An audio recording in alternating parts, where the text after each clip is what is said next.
You ever wonder how a tiny startup dreams of becoming a global giant? Well, it's not just about having a big idea. It's about really, truly understanding costs and how to scale up. Today, we're diving into the strategic roadmap that businesses use to plan their future. And it's all about long-run cost analysis. We've all heard it, right? Grow bigger, make more stuff, and the profits will just roll in. But is it really that simple? Does getting bigger always automatically mean you're getting better and more efficient? That's the big question we're going to tackle. So, to get to the bottom of this, you gotta think like a CEO who's planning 5, maybe even 10 years down the road. In the world of economics, this strategic planning window has a name, the long-run horizon. And honestly, it's a concept that has a lot more to do with flexibility than it does with a calendar. Let's break down what that actually means. Right, so the most important thing to get here is that the long run isn't a set amount of time. It's not a year, it's not a decade, it's a state of mind, a state of total flexibility. It's that point in the future where a company isn't locked into its current factory size or its current contracts. Literally everything is on the table. They can build a bigger factory, a smaller one, you name it. And this really gets to the heart of it. This long-run cost curve thing, it's not for tracking day-to-day expenses. No, this is a high-level strategic tool. That's exactly why it's also called a planning curve. It's the map that helps a company figure out the smartest, most efficient way to grow. Okay, so what does this super important planning curve actually look like? Let's build one, piece by piece. It gets this cool nickname, the envelope curve, and you're about to see exactly why. Okay, so imagine a company starts out with just one small factory. This first curve, SRAC1, shows its average cost for each item it makes. You can see there's a sweet spot where it's super efficient. But if they try to produce way too much or even way too little in that one factory, the costs start to creep up. That's their reality in the short run. But remember, in the long run, nothing is fixed. They could build a medium-sized factory like SRAC2 or a big one, SRAC3. Now look at that bold curve, the LRAC.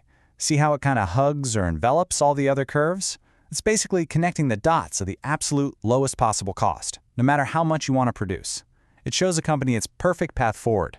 You could almost call it the curve of perfect plan. So you've probably noticed that classic O shape, right? Why does it look like that? Well, it's the result of a constant tug of war between two really powerful economic forces that are always pulling a growing business in opposite directions. On one side of the rope, you have economies of scale. This is the good stuff. As you grow, things actually get cheaper per item. But pulling on the other side, you have diseconomies of scale. This is what happens when you get too big and things start getting more expensive again. That U-shape, that's the story of the journey from one side to the other. So why do things get cheaper at first?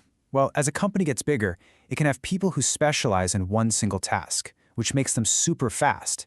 You can afford better, more advanced machines, you can hire expert managers for every little department, and of course you can buy your materials in bulk, which means you get huge discounts.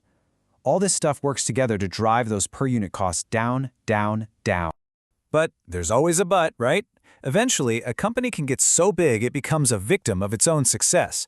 The organization is just a behemoth. Communication gets messy, like that game of telephone, but with million-dollar decisions. The sheer complexity can become overwhelming, and it gets harder to keep every single employee motivated. These are the growing pains that start pushing those costs right back up. But hold on. Growing a business isn't just about getting bigger, it's also about getting smarter. There are a couple of other really powerful ideas that can drive costs down, and they have nothing to do with just the scale of production. First up, you've got the learning curve. And this one is all about people. You know how it is. The first time you try something new, you're kind of slow and clumsy. The 100th time you do it, you're a pro. That exact same idea applies on a massive scale inside a company. As workers get more experience, they get faster and more efficient, and that lowers costs all by itself. And then we have economies of scope. This is a little different. It's not about making more of one thing. It's about making different but related things. The big idea here is that it can be way cheaper to make two products together, sharing things like parts and expertise, instead of in two totally separate factories. It's all about production synergy. So just how powerful can this synergy be? Well, how about this number? 25%. One case study found that doing this right can lead to a massive 25% drop in total costs. That is a huge deal. So how'd they do it? Here's the story behind that 25%. There was a firm that made both TVs and radios. And for a while, they made them in separate factories. But then someone had a bright idea. Hey, these things both use similar electronics and supply chains. Why don't we make them under one roof? So they did. And boom, just by combining production, they slashed their costs by a quarter compared to the old way. That is the power of scope in action. Okay, so all these curves and concepts are great on a whiteboard. But how do they actually help a manager make a real, high-stakes, multi-million-dollar decision? Let's get practical and look at a real-world case study. So picture this. You're the CEO of a chemical company. You've done all your homework, you've run the numbers, the big question lands on your desk.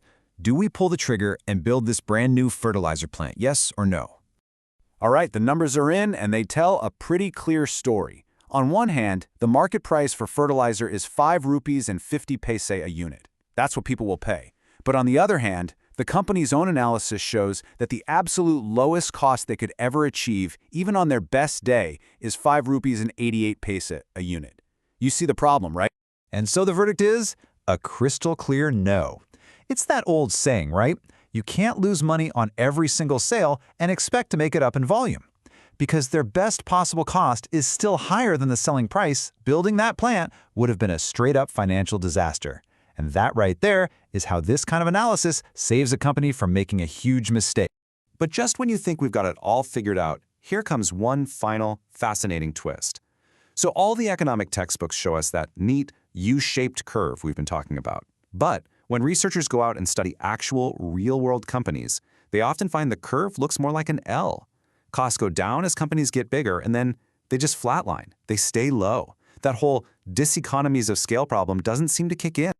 So that leaves us with a pretty big question. If the theory says U, but reality often looks more like an L, what's going on? Is it possible that modern management techniques and new technology have finally figured out how to conquer the complexity that used to plague giant corporations? Or maybe the theory itself just needs an update? It's a huge question, and the answer is being written right now on the factory floors of businesses all over the world.